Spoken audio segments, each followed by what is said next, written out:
न ही वैष्णवता कुत्र संप्रदाय पुरस्सर। श्रीमद् भागवत के महात्म्य में, अर्थात जब आप श्रीमद् भागवत महापुराण का अध्ययन प्रारंभ करेंगे तो सर्वप्रथम महात्म्य है, जिसका पहला श्लोक बहुत प्रचलित है, सच्चिदानंद रूपाय। उसी महात्म्य में पहले ही अध्याय में ये बताया जाता है कि श्री नारद जी कलयुग में वृंदावन देखने आए हैं। नारद जी वृंदावन में भक्ति का उत्सर्ग देख रहे हैं। भक्ति ही भक्ति है। धन्यम वृंदावनम तेन भक्ति नृत्य थी। धन्य है वृंदावन जहाँ भक्ति नाच रही है, सज धज करके नाच रही है भक्ति। भक्ति महारानी तो परिपूर्ण है, यौवन अवस्था में है और नाच रही है भक्ति। धन्यम वृंदावनम तेन भक्तिम नृत्य थी। किंतु नारद जी परेशान हैं, व्यथित हैं, दुखी हैं। उनके दुख का कारण क्या है? उनके दुख का कारण है जो वो स्वयं बताते हैं श्रीमद् भागवत महापुराण के महात्म्य में। न ही वैष्णवता कुत्र संप्रदाय पुरस्सरा।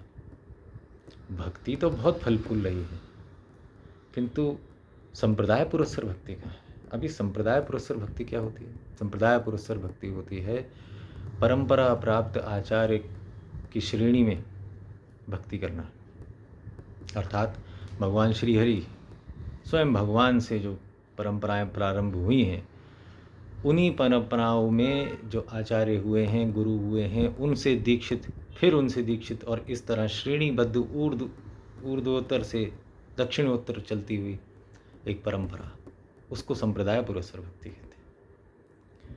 तो ये नहीं है कलयुग में।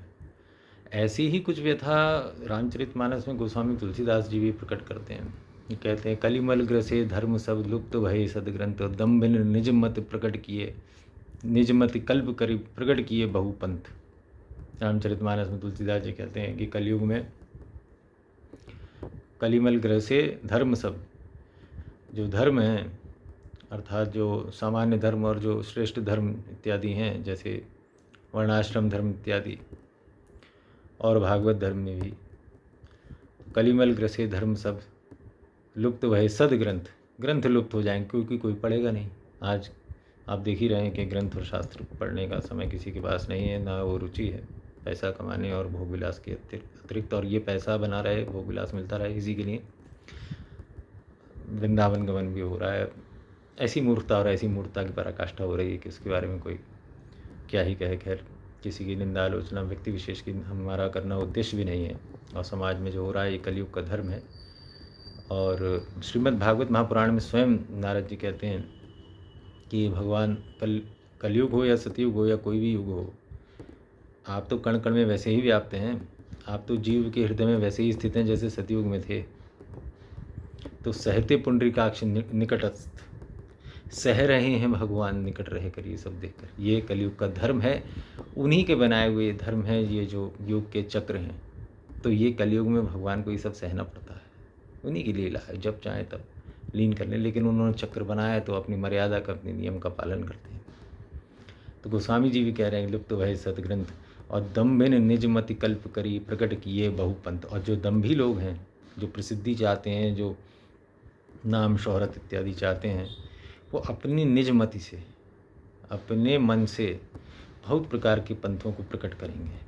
और हम देख रहे हैं समाज में कि जो शास्त्रीय परंपराएं हैं, शास्त्रीय संप्रदाय हैं, उनसे अतिरिक्त कितनी ही धाराएं निकल गई। अब स्वयं के आगे संप्रदाय भी लगाना उन्होंने प्रारंभ कर दिया, और जो कि बहुत अर्वाचीन हैं, बहुत आधुनिक हैं। कुछ 400-500 साल वर्ष पहले के हैं और कुछ अभी के हैं।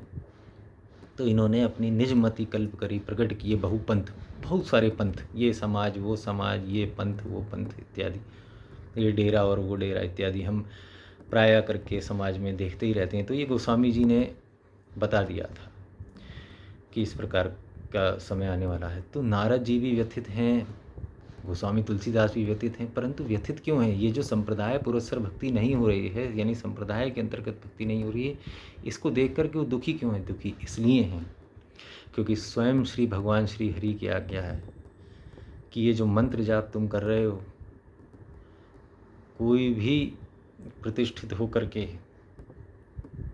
कोई भी अपने चेलों द्वारा अभिषिक्त होकर के गद्दी पर बैठ कर के मंत्रों को बांट रहा है हजारों लाखों की संख्या में कि मंत्र जप करो, मंत्र जप करो, तुम्हें किसी संप्रदाय और परंपरा प्राप्त गुरु की आवश्यकता नहीं है। ये जो मंत्र है ये स्वयं श्री भगवान, स्वयं श्री हरि पद्म पुराण में कह रहे हैं, संप्रदाय विहीना ये मंत्र ते निष्फला मता अतः कलौ भविष्यन्ति चत्वारः संप्रदाय। स्वयं श्री हरि श्री भगवान कहते हैं कि संप्रदाय विहीन होकर के, अर्थात परंपरा प्राप्त आचार्य परंपरा से पृथक होकर के जो भी मंत्र जाप करेगा वह निष्फल है, विफल है, उसका कोई लाभ नहीं है, हानि कर सकता है। विधि निषेध का पालन न होने पर कोई भी यंत्र तंत्र मंत्र हानि करता है और वह कर सकता है, किंतु श्री हरि स्पष्ट कह दे रहे हैं संप्रदाय विहीना ये मंत्र ते निष्फला मता अतः कलौ भविष्यन्ति चत्वारः संप्रदाय है ना। श्री हरि कह रहे हैं इसीलिए मैं कली में 4 संप्रदायों को प्रकट कर रहा हूँ। श्री भगवान स्वयं ये बात कह रहे हैं। श्री ब्रह्म रुद्र सनक वैष्णव क्षिति पावना, ये 4 संप्रदाय मैं प्रकट कर रहा हूँ, भगवान ऐसा कह रहे हैं। श्री ब्रह्म रुद्र और सनक जो कि पूरे विश्व को, पूरे ब्रह्मांड को पावन करने वाले हैं। तो अब हम देखते हैं ये संप्रदाय हैं, ये है इनके अंतर्गत, इसी श्री हरि श्री भगवान से निकली हुई परंपरा के अंतर्गत परंपरा प्राप्त आचार्य गुरु के सन्निधि में उनके मार्गदर्शन में दीक्षित व्यक्ति को ही भक्ति करने का अधिकार है। इस प्रकार हमें ये पता चलता है। तो ये श्री ब्रह्म रुद्र और सनक ये संप्रदाय क्या है, इनके बारे में जानते हैं। श्री का अर्थ है महालक्ष्मी। इस संप्रदाय का उदय स्वयं श्री महालक्ष्मी से हुआ है और इनसे ये जो परंपरा है वो विश्वक्सेन, उनसे नाथ मुनि, उनसे यामुनाचार्य इत्यादि नाम मलवार जो तमिलनाडु के हैं वहाँ से होती हुई ये परंपरा कलयुग में रामानुजाचार्य पर आई और इसीलिए इस संप्रदाय को इस समय श्री संप्रदाय, श्री वैष्णव संप्रदाय या रामानुज संप्रदाय के नाम से जाना जाता है। पद्म पुराण में ही आगे आता है कि रामानुजम श्री सुचक्रे, रामानुज को का चयन स्वयं श्री ने किया, महालक्ष्मी ने किया। मध्वाचार्य चतुर्मुखा, मध्वाचार्य का चयन किया चतुर्मुख ब्रह्मा जी ने। अभी मैं आगे इसके बारे में विस्तार से बताऊंगा। श्री विष्णु स्वामिनम रुद्रो और निम्बादित्यम सनकसोम, तो महालक्ष्मी ने चयन किया है कलयुग में श्री रामानुजाचार्य का। श्री ब्रह्मा जी ने, अभी मैं दूसरे संप्रदाय के विषय में बताऊंगा, ये पद्म पुराण का ही श्लोक है। मध्वाचार्य जी का जो सिलेक्शन है, चुनाव किया है, वो चतुर्मुख ब्रह्मा जी ने किया है और श्री शंकर भगवान ने जिनका सिलेक्शन किया है उनका नाम है विष्णु स्वामी। और चतुसन यानी सनक सनंदन सनातन सनत कुमार, जिनको हम सनकादिक भी कहते हैं, उन्होंने चयन किया है निम्बादित्य का, जिनको निम्बार्क भी कहते हैं। तो हम बात कर रहे थे रामानुज संप्रदाय की या श्री वैष्णव संप्रदाय की। तो ये परंपरा महालक्ष्मी से विश्वक्सेन, नाथ मुनि और नाम मलवार यामुनाचार्य से होकर के रामानुजाचार्य, उसके आगे वरवर स्वामी इत्यादि में आई है। इसको हम श्री वैष्णव या रामानुज संप्रदाय के नाम से जानते हैं। इस संप्रदाय में पवित्र वासुदेव मंत्र की दीक्षा दी जाती है। श्री हरि, नारायण, लक्ष्मी नारायण इत्यादि नामों का भजन जप किया जाता है। इनके जो प्रमुख ग्रंथ हैं उसमें एक तो भगवान रामानुज द्वारा जो भाष्य हैं उपनिषदों पर, ब्रह्मसूत्र पर, भगवद गीता पर, और इसको संकलित किया है वेदांत देशिक जी महाराज ने। और एक और बहुत महत्वपूर्ण ग्रंथ है इनका, वो है निगम दिव्य प्रबंधम। दिव्य प्रबंधम नाम मालवार यानी तमिल के जो आलवार कवि हैं, आदि कवि हैं, उनका संकलन है, उनकी रचनाओं का तमिल में ही। इसमें लगभग 4000 पद हैं और इसका आप जब जाएंगे किसी भी रामानुजी मंदिर में तो वहाँ जो पीछे शास्त्रीय संगीत की पृष्ठभूमि में जिन मंत्रों, जिन पदों का उच्चारण होता है तमिल में, वे ये ही दिव्य प्रबंधम है ये। और प्रमुख ग्रंथों में रामानुज संप्रदाय के श्रीमद् भागवत महापुराण हो गया, विष्णु पुराण, वारा पुराण, वामन पुराण, विष्णु सहस्र नाम की पाराशर भट्ट की टीका को भी बहुत आदर किया जाता है और इस तरह के इस प्रवृत्ति ग्रंथों का ये पाठ करते हैं। और इनके जो प्रमुख स्थान हैं, सबसे प्रमुख स्थान श्री रंगनाथ हैं। श्री रंगनाथ भगवान जो कि स्वयं श्री विष्णु हैं, जो कि स्वयं श्री राम भी हैं। रंगनाथ भगवान को स्वयं श्री राम विभीषण जी को देते हैं लंका में स्थापित करने के लिए, किंतु विभीषण जी के मन में ये आता है कि लंका बड़ी अपवित्र है, भगवान के श्री विग्रह को, वो भी रंगनाथ भगवान के विग्रह को रखने के योग्य नहीं है, और वो लंका की तरफ मुख करते हुए दक्षिण भारत में ही स्थापित करते हैं, जिसे हम रंगनाथपुरम कहते हैं। रंग जी ये आदि विग्रह है, प्राचीनतम विग्रह है भगवान का ये, क्योंकि ये मनु महाराज, स्वयंभू मनु शतरूपा, जिन्होंने भगवान को अपने पुत्र रूप में चाहने के लिए, जैसा कि रामचरितमानस में प्रसंग आता है, नेति नेति जहि वेद अनुरूपा निजानंद निरुपाधि अनुपा, शंकर ब्रह्म विष्णु भगवान उपजयी जासु अंश से नाना, जिसके एक एक अंश से अनेक अनेक ब्रह्मा विष्णु महेश निकल रहे हैं, ऐसे हमें पुत्र चाहिए। वो स्वयंभू मनु श्री रंगनाथ भगवान की उपासना करते थे, और अनवरत अयोध्या में सूर्यवंश में ये रंगनाथ भगवान की उपासना होती आई। जब श्री राम ने अपना रूप प्रकट कर दिया, अपना प्रभाव प्रकट कर दिया, और लोग जान गए कि स्वयं श्री रंगनाथ तो यही हैं, तो उन्होंने अपना ये श्री विग्रह विभीषण जी को दे दिया स्थापित करने के लिए, जो आज रंगनाथपुरम में स्थापित है।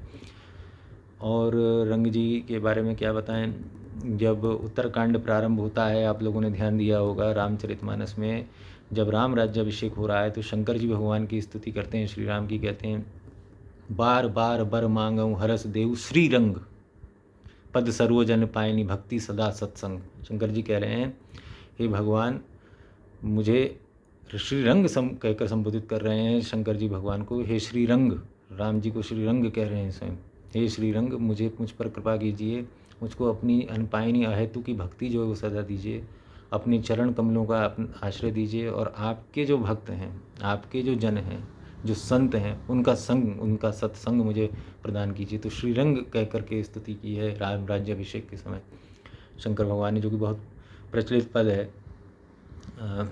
उसमें जय राम रमा रमणम शमनम भव ताप भयाकुल पाही जनम, आप लोग अवश्य पाठ उसका करिए।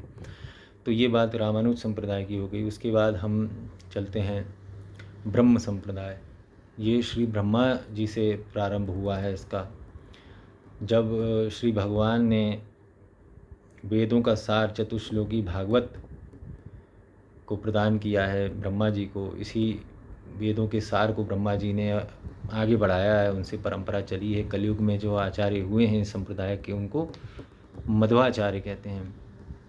ये द्वैत सिद्धांत को मानने वाले हैं। मैं अभी आज द्वैत अद्वैत वेदांत विशिष्ट अद्वैत अभेद अभेद आज कोई भी चर्चा ऐसी नहीं करने वाला हूँ। उसके लिए एक पृथक चलचित्र बनाऊँगा वेदांत के उपनिषदीय सिद्धांतों के ऊपर। तो इतना समझ लीजिए कि वे द्वैत मानने वाले केवल एकमात्र आचार्य हुए हैं मध्वाचार्य कलयुग में। इनसे परंपरा शुरू हुई है। इनके यहाँ भी प्रधान श्री विष्णु ही हैं, और ये परंपरा जब चली उसके बाद में चैतन्य महाप्रभु इसी परंपरा में हुए हैं गौड़ प्रदेश में। गौड़ प्रदेश यानी कि दक्षिण बंगाल उत्तर उड़ीसा, उस क्षेत्र को गौड़ क्षेत्र कहते हैं। चैतन्य महाप्रभु ने कुछ बदलाव इसमें लाया और विष्णु उपासना की जगह राधा कृष्ण युगल उपासना को किया। ये अभी अर्वाचीन आधुनिक बात ही है, लगभग 500-600 वर्ष पुरानी। तो इसी में दो धाराएं हो गई फिर। तो एक मध्व धारा जो चल रही है वो दक्षिण भारत में भी चल रही है, जिनके प्रमुख स्थान उडुपी है, मैसूर है, वहाँ पर इनके मठ हैं, मध्वाचार्य के मठ हैं। पेजावर स्वामी का मठ आपने नाम सुना होगा, ये मध्वाचार्य का ही है। किंतु गौड़ प्रदेश में दक्षिण बंगाल उत्तरी उड़ीसा में जब चैतन्य महाप्रभु का उदय हुआ तो वे राधा कृष्ण युगल प्रेम रस के अवतार हैं। राधा कृष्ण का जो प्रेम है, उससे जो रस प्रकट होता है, उसके ही अवतार हैं चैतन्य महाप्रभु। तो वहाँ से एक नई परंपरा शुरू हुई। तो उन्होंने द्वैत को बदल करके अचिंत्य भेदाभेद नया सिद्धांत ले आए। वो कहे कि द्वैत सत्य है, वो ये नहीं कह रहे हैं कि द्वैत सत्य नहीं है, किंतु उसमें अभी इसको आपको समझने में थोड़ा समय लगेगा। इसको शॉर्ट में समझ लीजिए कि नया एक सिद्धांत उन्होंने दिया अचिंत्य भेदाभेद का। वहाँ से नई परंपरा शुरू हुई जिसको हम गौड़ीय परंपरा कहते हैं। उसमें षड गोस्वामी हुए, रूप सनातन, जीव गोस्वामी, रघुनाथ भट्ट, गोपाल भट्ट, रघुनाथ दास गोस्वामी इत्यादि। इन 6 गोस्वामियों को वृंदावन भेजा चैतन्य महाप्रभु ने। कई ठाकुर प्रकट किए, जैसे राधा रमन लाल जी गोपाल भट्ट के हुए। आप पद है ही, आप सुनते ही हैं। प्रथम दरस गोविंद रूप के प्राण रूप गोस्वामी ने मदन मोहन को प्रकट किया। द्वितीय मोहन मदन सनातन, सनातन गोस्वामी ने मदन मोहन को, इसी तरह गोपाल भट्ट जी ने इनको राधा रमन जी को, और गोपीनाथ जी ने को, मधु पंडित जी ने इत्यादि गौड़ीय संतों ने ठाकुरों को प्रकट किया। तो इनके जो प्रमुख स्थान है वो तो श्री वृंदावन ही है, श्री गिरिराज जी का क्षेत्र है, बरसाना है इत्यादि है, और जगन्नाथ महाप्रभु भी है, क्योंकि चैतन्य महाप्रभु ने अपने जीवन का अति महत्वपूर्ण काल जगन्नाथ महाप्रभु की शरणागति में व्यतीत किया है। और बहुत लीलाएं हैं, असंख्य लीलाएं हैं, जिनका कोई भी आदि अंत नहीं है। कथाएं मैं एक क्या सुनाऊंगा, एक के बाद एक चैतन्य महाप्रभु और जगन्नाथ जी की है। तो सबसे बड़ा जो क्षेत्र है इनके लिए वो इस संप्रदाय का वो यह है जगन्नाथपुरी। और जो ये गौड़ीय धारा है, इसी का शास्त्रीय नाम जो हो गया वो हो गया ब्रह्म मध्व गौड़ेश्वर संप्रदाय। इनके जो प्रमुख ग्रंथ हैं उनमें बहुत ग्रंथ, इनका लिटरेचर बहुत बृहद है, बहुत विभु है, बहुत व्यापक है, जिसमें आप कह सकते हैं भागवत की टीकाएं हैं, लघु भगवदामृत है, बृहद भगवदामृत है, गोपाल चंपू है, आनंद चंपू है, और श्री प्रबोधानंद सरस्वती का राधा सुधा निधि है। तो संस्कृत का श्री राधा पर बहुत बढ़िया, बहुत ही उच्च कोटि का ग्रंथ है। और इस प्रकार ये हो गया हमारा ब्रह्म संप्रदाय। उसके बाद आते हैं रुद्र, तीसरा जो भगवान ने आदेश दिया वो है रुद्र। तो रुद्र संप्रदाय यानी जो शंकर जी से प्रारंभ होता है। ये शंकर जी से प्रारंभ इसलिए होता है, इसके जो पहले आचार्य हैं वो शिव जी हैं, वो क्योंकि वो बाल रूप के उपासक हैं। चाहे बालक राम हो, चाहे बाल कृष्ण हो, वो बाल रूप के बड़े रसिक हैं शंकर जी। उनसे बड़ा कोई रसिक नहीं है। जैसा कि श्रीमद् भागवत महापुराण में स्वयं ही आता है, वैष्णवा नाम यथा शंभु, निम्नगा नाम यथा गंगा, देवता नाम अच्युतो यथा, वैष्णवा नाम यथा शंभु, पुराणा नाम इदम तथा। वैष्णवों में शंभु सबसे बड़े हैं, और वो इसलिए हैं क्योंकि वो बालक राम की उपासक हैं। पार्वती जी कहती है ना, तुम पुनि राम राम दिन राति सादर जब हुआ नंगा राति। बालक राम के दर्शन करने के लिए जाते हैं, बाल कृष्ण के दर्शन करने के लिए जाते हैं, बड़ी लीलाएं हैं। तो चूंकि ये बाल रूप के उपासक हैं शंकर जी, ये पहले आचार्य हुए इस संप्रदाय के, जिसको रुद्र संप्रदाय कहते हैं। इन भगवान शंकर ने जिनका चयन किया वो हुए विष्णु स्वामी कलयुग में। तो विष्णु स्वामी से ये परंपरा आगे चली, और इसी परंपरा में आगे जाकर के 2 धाराएं हो जाती हैं। एक वारकरी धारा जो कि विट्ठल भगवान की है महाराष्ट्र में, पंडरीनाथ की, पांडुरंग स्वामी की, और एक परंपरा दूसरी हो जाती है वो श्री वल्लभाचार्य महाप्रभु के द्वारा। वल्लभाचार्य महाप्रभु एक नया सिद्धांत देते हैं जिसको कहते हैं पुष्टि मार्ग। उसका कारण भी बड़ा ही रोचक है, बड़ा ही इंटरेस्टिंग है। चूँकि वल्लभाचार्य कहते हैं कि हमारे यहाँ बाल कृष्ण की उपासना है, नंद नंदन श्याम सुंदर गोपाल की उपासना है, तो हमें इसकी पुष्टि करनी है। जब यहाँ वात्सल्य का भाव आ गया तो माता क्या करेगी? माता का तो एक ही कार्य है, बालक की पुष्टि करना। तो यही पुष्टि मार्ग हो गया। यानी अष्टयाम सेवा का इसमें बहुत महत्व है। नित्य नवीन नए नए भोग पवाने का बहुत इसमें महत्व है। इन्हीं श्री वल्लभाचार्य को श्री श्रीनाथ जी ने, जो अन्नकूट गिरिराज जी गोवर्धनधारी श्रीनाथ जी ने दर्शन दिया सद्दू पांडे जी के घर अन्य गांव में। यदि आप परिक्रमा करते हैं श्री गिरिराज जी की, तो उसमें अन्य गांव में श्रीमद् वल्लभाचार्य महाप्रभु की बैठक है सद्दू पांडे के घर में। आप अवश्य जाएं। वहाँ पर श्रीनाथ जी ने, उससे कुछ दूर आगे श्रीनाथ जी ने दर्शन दिया है वल्लभाचार्य महाप्रभु को। और बड़ी बड़ी कथाएं हैं वहाँ पर। एक गाय आती थी जो अपने दुग्ध से अभिषेक करती थी श्रीनाथ जी का, और पूरा मूर्तिमान प्रकट होकर के ठाकुर जी ने गिरिराज स्वरूप धारण में ऐसे हाथ उठाए हुए दर्शन दिया। उसके बाद आलिंगन किया है श्रीमद् वल्लभाचार्य महाप्रभु का, और कई साल ऐसी लीलाएं वल्लभाचार्य के साथ में वो रहे हैं। तो ये पुष्टि मार्गीय विष्णु स्वामी संप्रदाय है।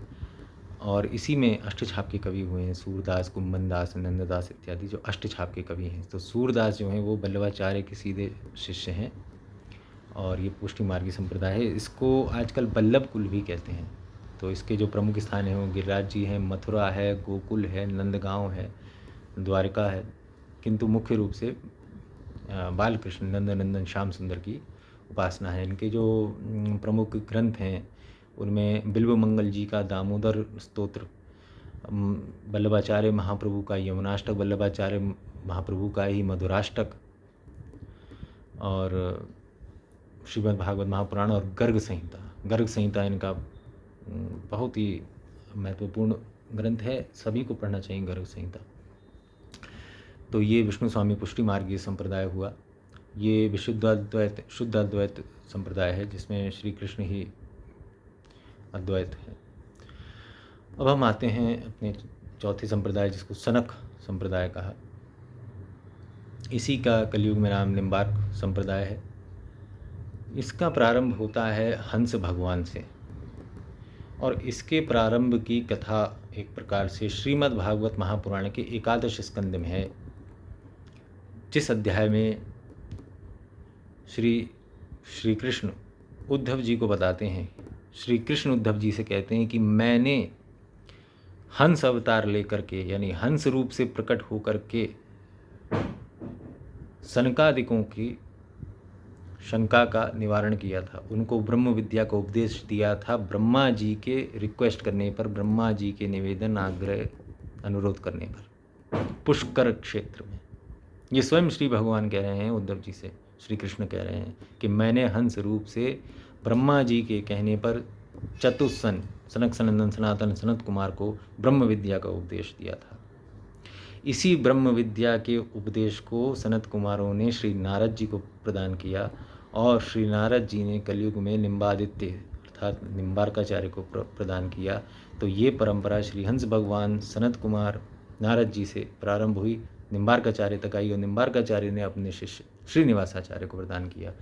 ये है हंस सनकादिक संप्रदाय, कुमार संप्रदाय, चतुस्सन संप्रदाय या निम्बार्क संप्रदाय। चारों नाम इसी के हैं शास्त्रीय।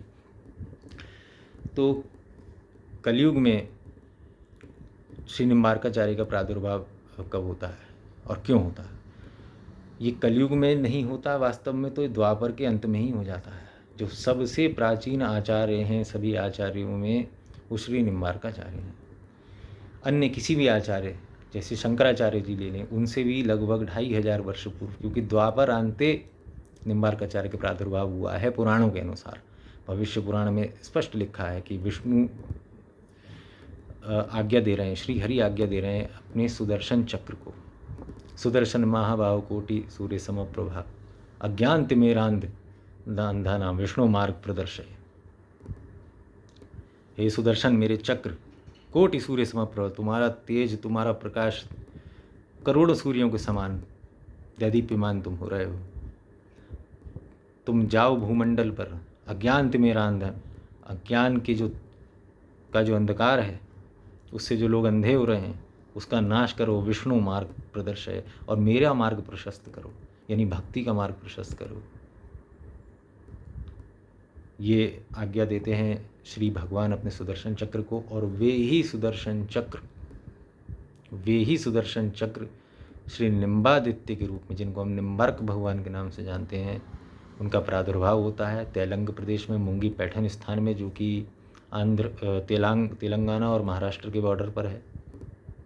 और क्या करने के लिए ये अवतार हुआ है? ध्यान देने वाली बात यह है कि श्री कृष्ण के लीला संवरण करने के बाद कुछ ही समय बाद द्वापर के अंत में ही, कलयुग और द्वापर की संधि पर निम्बार्काचार्य का प्रादुर्भाव हुआ है। सर्वप्रथम आचार्य हैं, सबसे प्राचीन, इसी कारण ये कलयुग की परंपरा है। और सुदर्शन चक्र के अवतार हैं। सीधे जो आज्ञा है विष्णु भगवान की वो अपने सुदर्शन चक्र को है कि तुम निम्बादित्य रूप से प्रकट हो। और आगे भी कह रहे हैं सुदर्शन द्वापरांते विष्णु आज्ञा प्रोजनिष्यति, विष्णु की आज्ञा को जानकर निम्बादित्यम इति ख्यातो धर्मग्लानि हरिष्यति। विष्णु भगवान की आज्ञा को जानकर सुदर्शन चक्र ने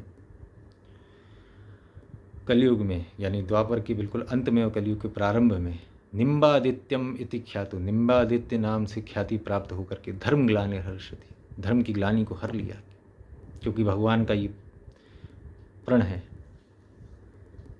यदा यदा ही धर्मस्य ग्लानिर्भवति भारत तद। तो इस प्रण को पूरा करने के लिए भगवान अभी तो स्वयं तो लीला संवरण करके गए और अपने निज भागवत धर्म की स्थापना करने के लिए और अधर्म के अंधकार से लोग जो अंधे हो रहे हैं उस अंधकार को मिटाने के लिए अपने सुदर्शन चक्र को आगे देते हैं, और वही सुदर्शन चक्र निम्बादित्यम इति ख्यातो धर्म ग्लानिर्हरिष्यति, धर्म की ग्लानि को हर लेता है, भागवत धर्म की स्थापना करता है, उसी धर्म की जो सबसे श्रेष्ठ है, जो परम धर्म है, जो भागवत में श्रीमद् भागवत महापुराण में बताया है। सा वै पुंसाम परो धर्मो यतो भक्ति रजो अधोक्षजे अहेतु की अप्रतिहिता यया आत्मा प्रसिद्धति। वही भक्ति का धर्म जो जो परम धर्म है उसकी स्थापना करने के लिए श्री निम्बार्काचार्य का, श्री निम्बादित्य का प्रादुर्भाव होता है। और सबसे पहले श्री राधा तत्व को प्रकट करने वाले श्री निम्बार्काचार्य हैं। राधाष्टक अति प्राचीन है, द्वापरांतिक कलयुग के प्रारंभ में ही श्री निम्बार्काचार्य की रचना है ये। हे राधे वृषभानुभूप तने, हे पूर्ण चंद्रानने, हे कांते कमनी कोकिलवे, हे वृंदावन अधीश्वरी, हे मत प्राण परायणे च रसिके, हे सर्वयूतेश्वरी आगत्य त्वरितम ततप्त नीशम माम दीनमानंदय। ये राधाष्टक का एक पद है। राधा तत्व को प्रकट किया देवी भागवत पुराण में, जो सर्व शक्तिशाली, जो केवल भगवान की अलादनी शक्ति नहीं है, केवल भगवान की सभी शक्तियों के समुच्चय की स्वामिनी नहीं है, अपितु भगवान की भी स्वामिनी है, और समस्त शक्तियाँ जिससे उत्पन्न होती हैं। एते च अंश कला कोटि कोटि दुर्गा आदि, जिसके एक एक अंश से करोड़ों करोड़ों दुर्गाएं, करोड़ों करोड़ों लक्ष्मियाँ, करोड़ों करोड़ों सरस्वतियाँ प्रकट हो रही हैं। ऐसे श्री राधा तत्व को प्रकट करने वाले श्री निम्बार्काचार्य भगवान हुए। इनके शिष्य श्रीनिवासाचार्य हुए और इसी परंपरा में आगे जाकर के सुंदर भट्ट आचार्य हुए। सुंदर भट्ट आचार्य से दो परंपराएं आ जाती हैं, एक ब्रजभूषण देव जी की और एक श्री देवाचार्य जी की। ब्रजभूषण शरण देवाचार्य की परंपरा में ही आगे जाकर के महाकवि जयदेव जी हुए हैं, जिन्होंने अति प्रसिद्ध गीत गोविंद की रचना की है। वह गीत गोविंद जो भगवान की लीलाओं का साक्षात प्रत्यक्ष साक्षात्कार करते हुए गीत गोविंद ग्रंथ रचा गया है, किसी कल्पना से नहीं रचा गया है, या पहले शास्त्रों में पुराणों में भगवान की लीलाओं को पढ़ करके नहीं लिखा गया है। भगवान ने श्री जयदेव जी के समक्ष ये साक्षात्कार कराया, समक्ष ये लीलाएं करी हैं जो गीत गोविंद बन गई है। कुछ पद तो भगवान ने स्वयं अपने हाथों से लिख दिए हैं, वही जयदेव जी निम्बार्क संप्रदाय की ब्रजभूषण देव जी की परंपरा में हुए हैं। इन्हीं जयदेव जी की परंपरा में आगे चल करके हरिदास जी हुए हैं। इन्हीं हरिदास जी की परंपरा में ललित किशोरी शरण देव जी, और इनसे तीन परंपराएं हैं जो आज वृंदावन में आप देखते हैं। टटिया स्थान, गोरेलाल कुंज और रसिक बिहारी जी। इन तीनों स्थानों पर यदि जब आप जाएंगे तो द्वार से प्रवेश होने के बाद, टटिया स्थान की बात मैं बता रहा हूँ, द्वार से प्रवेश होने के बाद थोड़ा सा आगे चलेंगे तो एक श्याम पट पर एक ब्लैक स्टोन पर उनकी आचार्य परंपरा लिखी, उसमें आप देख सकते हैं उनकी आचार्य परंपरा क्या है। वो निम्बार्क संप्रदाय की ही आचार्य परंपरा है, चाहे वो टटिया स्थान की हो चाहे गोरेलाल कुंज की हो। उस पूरी आचार्य परंपरा को आप देखिए। हंस भगवान, सनकादिक, नारद, निम्बार्क, श्रीनिवासाचार्य और वहाँ से आते हुए ये धारा है। तो ये जिसको अब हरिदासी धारा कहते हैं, ये ब्रजभूषण शरण देवाचार्य की धारा है निम्बार्क संप्रदाय की। अब जो सुंदर भट्ट आचार्य जी के दूसरे शिष्य हुए श्री देवाचार्य, इनसे जो परंपरा निकली उसमें आगे चलकर एक महान आचार्य हुए हैं केशव काश्मीरी भट्टाचार्य। केशव काश्मीरी भट्टाचार्य ने क्रम दीपिका नामक ग्रंथ लिखा है, जो कि जुगल सरकार की अनन्य उपासना का तंत्र आधारित ग्रंथ है। इस तंत्र का आधार नारद पांच रात्र सनत कुमार संहिता है, किंतु बड़ी विशिष्ट बड़ा वैलक्षण्य है इसका कि युगल सरकार की श्री राधा कृष्ण की तांत्रिकी उपासना इस क्रम दीपिका में, इतना महान ये ग्रंथ है और अच्छा खासा बृहद ग्रंथ है। किंतु सावधान मैं आपको कर देना चाहता हूँ, उपलब्ध ये है, किंतु गुरु आज्ञा की अवहेलना करके इस ग्रंथ को स्वयं न पढ़ें। ये शेरनी का दूध है, केवल सोने के कटोरे में ठहरेगा ये। विस्फोट कर सकता है, लेकिन युगल सरकार का प्रेम की रस की उपासना का तांत्रिकी ग्रंथ है, तंत्र आधारित ग्रंथ की कैसे तंत्र के अनुसार श्री युगल सरकार सेवा पूजा होती है। इन्हीं केशव काश्मीरी भट्ट ने तत्व प्रकाशिका लिखी है, जो कि मैं बड़े विश्वास के साथ कह रहा हूँ कि श्रीमद् भगवद गीता की सर्वोत्तम सर्वोत्कृष्ट टीका है, सर्वोत्कृष्ट अनुवाद है, सर्वोत्कृष्ट टिप्पणी है, सर्वोत्कृष्ट व्याख्या है तत्व प्रकाशिका। ये भी केशव काश्मीरी भट्ट जी का ग्रंथ है। केशव काश्मीरी भट्ट जी के जो शिष्य हुए श्री भट्ट देवाचार्य, इनकी गोद में प्रियालाल खेलते थे, श्री राधा कृष्ण नंदनंदन विश्वानुनंदिनी इनकी गोद में खेलते थे श्री भट्ट देवाचार्य के। श्री भट्ट देवाचार्य ने युगल शतक ग्रंथ की रचना करी। इसमें 100 पद हैं और ऐसे 100 पद वाले जिन्हें कितने ग्रंथ इन्होंने लिख दिए, और कलयुग में कोई अधिकारी जन इनको ना पढ़ेगा। केशव काश्मीरी भट्ट जी ने, इनके गुरु जी ने कह दिया था कि ये रस के ग्रंथ हैं और इस रस की भक्ति का ज्ञान कलयुग में किसी को नहीं हो पाएगा। अतः तुमने ये लिख दिया है, भगवान ने स्वीकार कर लिया है, इनको यमुना जी में विसर्जित कर दो, यमुना जी की जैसी आज्ञा। तो सारे पद यमुना जी को विसर्जित कर दिए, एक पद यमुना जी ने वापस दे दिया, जो तैरता रहा और तैर करके श्री भट्ट देवाचार्य जी के पास वंशी वट पर वृंदावन में आ गया। इसी को युगल शतक कहते हैं। एक और बात मैं बता रहा हूँ आपको, युगल शतक ब्रज भाषा का उपलब्ध प्राचीनतम प्रकाशित ग्रंथ है। ब्रज भाषा का प्राचीनतम प्रकाशित उपलब्ध ग्रंथ है युगल शतक, जो श्री भट्ट देवाचार्य जी के द्वारा लिखित है। इन श्री भट्ट देवाचार्य जी के शिष्य हुए हरिव्यास देवाचार्य जी। हरिव्यास देवाचार्य जी वही आचार्य हैं जिन्होंने वैष्णो देवी को, जो आज पूजी जाती हैं लाखों करोड़ों अरबों के द्वारा, उन्हीं वैष्णो देवी को उनके स्वरूप का ज्ञान कराया, उन्हीं वैष्णो देवी को वैष्णवी दीक्षा दी, उन्हीं वैष्णो देवी को अपनी शिष्या बनाया, उनको अष्टाक्षर गोपाल मंत्र की दीक्षा दी। और वही वैष्णो देवी आज अपनी गुफा में बैठ करके श्री हरिव्यास देवाचार्य जी की आज्ञा से गोपाल अष्टादश अक्षर मंत्र का जप कर रही हैं अपनी गुहा में बैठ करके। और कब तक करेंगी? कल युग के अंत में जब श्री कल्कि भगवान का अवतार होगा, तब वे कल्कि भगवान जो स्वयं विष्णु का अंश हैं, वे श्री महालक्ष्मी के अंश वैष्णो देवी का वर्ण करेंगे। इन दोनों का विवाह होगा, लीला संपन्न होगी। तब तक ये श्री हरिव्यास देवाचार्य जी, जो कि निम्बार्क संप्रदाय के बड़े प्रमुख आचार्य हैं, उनकी ये शिष्या हैं वैष्णो देवी, उनसे दीक्षित होकर के ये मंत्र जप कर रही हैं। इन्हीं हरिव्यास देवाचार्य जी ने महावाणी नामक ग्रंथ लिखा है। ब्रज की रसोपासना पर सैकड़ों वाणियाँ उपलब्ध हैं। बड़े बड़े संतों ने, महापुरुषों ने वाणियाँ लिखी हैं। इन सब वाणियों की जो सिरमौर है, जो मुकुटमणि है, जो शीर्ष पर विराजित है और सुशोभित हो रही है, जो अलंकृत हो रही है दूर से ही, सभी वाणियों की जो सिरताज है वो महावाणी है। यही महावाणी निम्बार्क संप्रदाय का सबसे प्रमुख ग्रंथ है, सबसे प्रमुख ग्रंथ है महावाणी और युगल शतक। इन्हीं हरिव्यास देवाचार्य जी के 12 शिष्य हुए हैं, जिनसे 12 द्वारे निकले हैं। इनमें जो परशुराम द्वारा है, परशुराम द्वारा को जगत गुरु निम्बार्काचार्य पीठ कहते हैं। ये सलेमाबाद, जिसका कि नाम अब निम्बार्क तीर्थ हो गया है, जिला किशनगढ़ राजस्थान में स्थित है, बृहद स्थान है। ये परशुराम द्वारा है, जिसको जगत गुरु निम्बार्काचार्य पीठ कहते हैं। यहाँ पर जो आचार्य हैं उनको श्रीजी महाराज कहते हैं। और इसी स्थान पर सर्वेश्वर शालिग्राम है।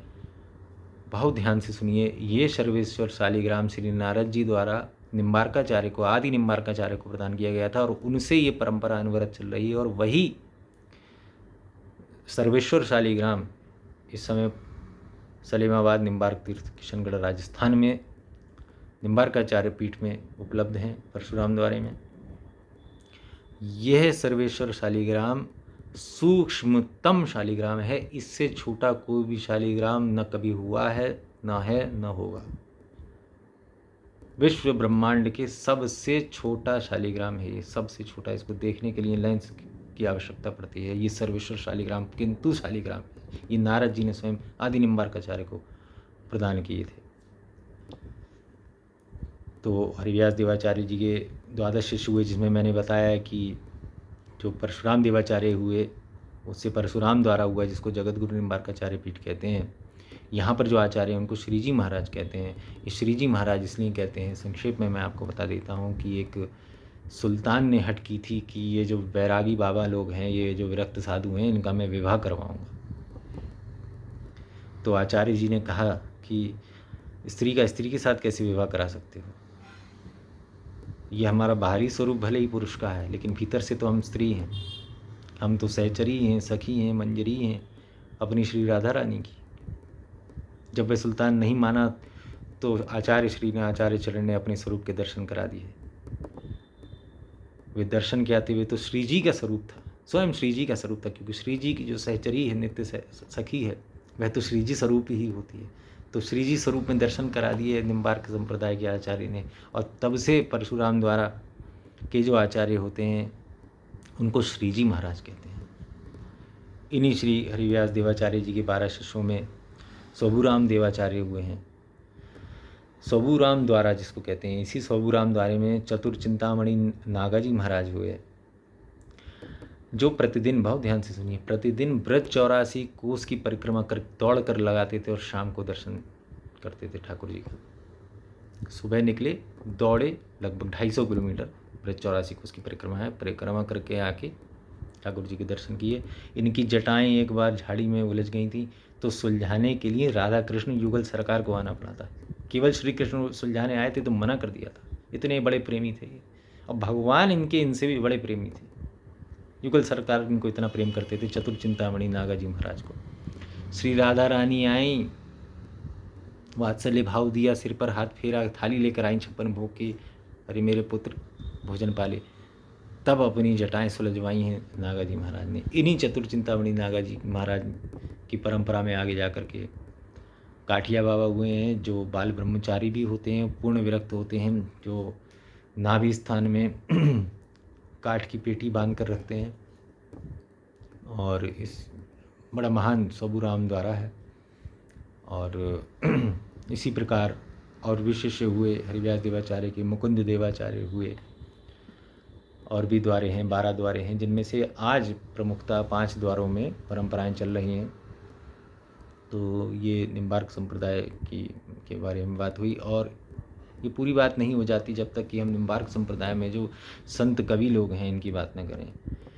जैसे नारायण स्वामी बड़े प्रसिद्ध कवि हुए। नारायण हरिभक्ति में ये पाँचों ना सुहात, विषय भोग निद्रा हंसी, जगत प्रीति बहुबात। ये नारायण स्वामी निम्बार्क संप्रदाय के ही हुए। नारायण 2 बातों को भूल मत, जो चाहे कल्याण, नारायण एक मौत को दूजे श्री भगवान। इसी प्रकार लाल बलवीर हुए, जिनका लाल बलवीर का हजारा है, 1000 कविताएं हैं उसमें, लाल बलवीर का हजारा। जयदेव जी हुए, हरिदास जी हुए, श्री भाई जी श्री हनुमान प्रसाद पोद्दार भी निम्बार्क संप्रदाय में ही दीक्षित हैं। तो ये पवित्र निम्बार्क संप्रदाय है जिसमें राधा तत्व का सर्वप्रथम उदय हुआ।